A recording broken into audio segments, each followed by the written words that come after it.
JDU का कोई पहचान नहीं है। खड़ा करने के पार्टी आरजेडी ने उनको सहयोग दिया, लेकिन उसने ये बेवफाई की है। 125 यूनिट किया गया है, वृद्धा पेंशन 1500 रुपया किया गया है, तो उसका आदि श्रेय तेजस्वी यादव जी पर जाता है। मुख्यमंत्री के तौर पे किसको देखना चाहेंगे? तेजस्वी यादव, इसलिए वो मुसलमान हिंदू ये सब नहीं देखता है, इसलिए उसको सरकार बनाना चाहते हैं। हिंदू मुसलमान का लफड़ा कराता है वो बीजेपी कराता है, और वो जो मुसलमान का नहीं भी आदमी रहता है वो बोलता है मुसलमानी है।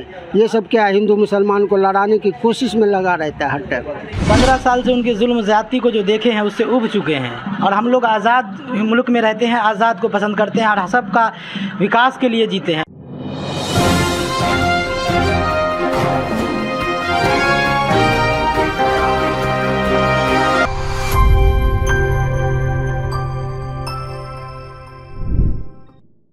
नमस्कार, आप देख रहे मधुबनी संदेश। मैं आपके साथ पूर्णिमा यादव। अभी हमारी टीम मौजूद है मधुबनी विधानसभा क्षेत्र के भगवाड़ा में। आइए हम जनता से जानते हैं कि वोटर अधिकार यात्रा की रैली के बाद बिहार में क्या बदलाव है। सर, वोटर अधिकार यात्रा की रैली के दौरान दरभंगा से एक स्टेज को प्रधानमंत्री को गाली देने की बात कही जा रही है। आप एक वरिष्ठ नेता हैं, आप इसके बारे में क्या कहना चाहेंगे? देखिए, इस घटना को निंदनीय घटना है, इस तरह की बात नहीं होनी चाहिए। और कहीं ना कहीं जो वोटर अधिकार यात्रा जो बिहार में चल रही है उससे एनडीए के लोग और नेता सभी बौखला गए हैं।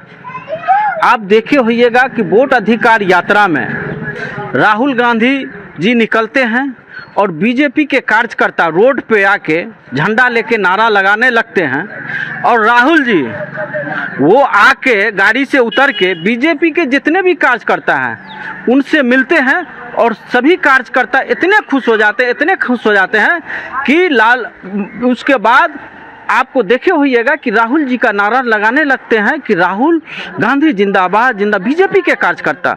तो वहाँ जो बीजेपी का प्लान था वो प्लान फेल हो गया। तो राष्ट्रीय जनता दल महागठबंधन और का जो चल रहा अभी वोटर अधिकार यात्रा दरभंगा के अंदर भी गया था, तो इसमें बीजेपी के ही षड्यंत्र के द्वारा बीजेपी के ही लोग आके इस वोटर अधिकार यात्रा को बदनाम करने के लिए इस तरह का अपने लोगों से के द्वारा गाली बुलवाए होंगे। हम लोग को देखे हैं, कई घटना आप देखे होइएगा कि कई जगह आप यूपी के अंदर देखे होइएगा कि मुसलमान को बदनाम करने के लिए मंदिर में क्या क्या ले जाके रखते हैं ताकि मुसलमान बदनाम हो। जब जांच होती है, गिरफ्तारी होती है, तो किस वर्ग के लोग गिरफ्तार होते हैं ये किसी से छिपा हुआ नहीं है। इसीलिए दरभंगा में जो वोट अधिकार यात्रा निकला हुआ था उसमें भी कहीं ना कहीं बीजेपी के ही कार्यकर्ता आके बीच में आके कहीं ना कहीं कुछ बोल दिए होंगे ताकि वोटर अधिकार यात्रा जो राहुल जी तेजस्वी जी का जो निकला हुआ है उस बदनाम हो।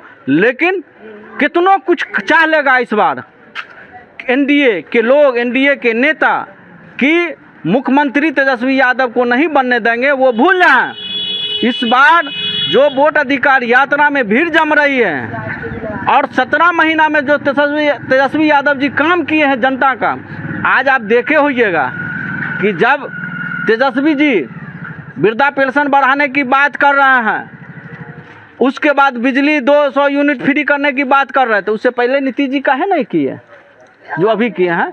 तो कहीं ना कहीं अगर बिजली का 125 यूनिट किया गया है, वृद्धा पेंशन 1500 रुपया किया गया है, तो उसका आदि श्रेय तेजस्वी यादव जी पर जाता है। अगर तेजस्वी जी आवाज़ नहीं उठाते तो इस तरह का बढ़ोतरी नहीं होता।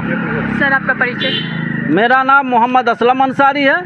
मधुबनी विधानसभा से 2 बार मैं राष्ट्रीय जनता दल का उम्मीदवार रहा हूं, और मुझे पूर्ण विश्वास है कि इस बार भी 36 मधुबनी विधानसभा से महागठबंधन राष्ट्रीय जनता दल से उम्मीदवार रहूंगा। इसलिए कि मधुबनी ज़िला में 2 लोकसभा है, दोनों लोकसभा मिला के 10 विधानसभा क्षेत्र बनता है, और ये मधुबनी विधानसभा हमेशा अति पिछड़ा मुसलमान का सीट रहा है। हम पसमंदा समाज से आते हैं, अंसारी समाज से आते हैं, और मेरे पिताजी यहीं से विधान परिषद के सदस्य भी रहे हुए हैं कांग्रेस से, उसके बाद सांसद भी रहे हुए हैं और विधायक भी रहे हुए हैं।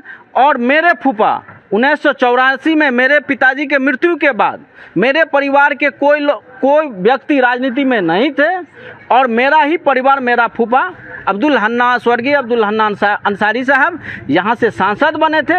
जब हम छात्र में सक्रिय हुए, राजनीति में सक्रिय हुए, तो हमको लालू जी बुला के 2005 में मधुबनी विधानसभा से 2 बार हमको टिकट दिए। कुछ मत से हम पीछे रह गए थे, यही है, इस बार भी हम रहेंगे। सर आपका परिचय? निसार अंसारी नाम का मेरा। आप इस बार मुख्यमंत्री के तौर पे किसको देखना चाहेंगे? मुख्यमंत्री के तौर पर तो हम लोग चाहते हैं कि तेजस्वी यादव जी बने, है ना। अब क्योंकि युवा है और वो समाज को लेकर चलने का काम कर रहे हैं, जो भी काम है वो देखते हैं समाज के लिए, और हम लोग चाहते हैं कि युवा है तो उसको इस बार मौका मिले। तो वो ऐसा क्या काम लेके चल रहे हैं जो आप चाहते हैं तेजस्वी के यादव की सरकार बने? वो समाज को लेकर चल रहे हैं, जो भी काम है तो चाहते हैं कि वो समाज के पास पहुँचे काम, जो भी काम है।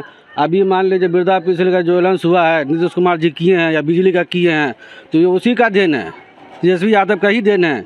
वो कहे हैं, अगर वो तेजस्वी यादव जी नहीं कहते तो वो भी कुछ नहीं करते। मान लीजिए जो भी प्रयास कर रहे हैं, मान लीजिए अब सत्ता उनको मिलेगा, उसके बाद ही ना उससे सवाल किया जाएगा कि आपको सत्ता मिलने के बाद आप काम क्यों नहीं किए। अभी जो सत्ता में तो सवाल तो उनसे बनता है, लेकिन वो सवाल करने वाले लोग करते भी नहीं हैं। जो भी है नस्मत उसके सामने हो चुके हैं, समझिए, यही बात है। सर आपका क्या नाम हुआ? साहबुद्दीन।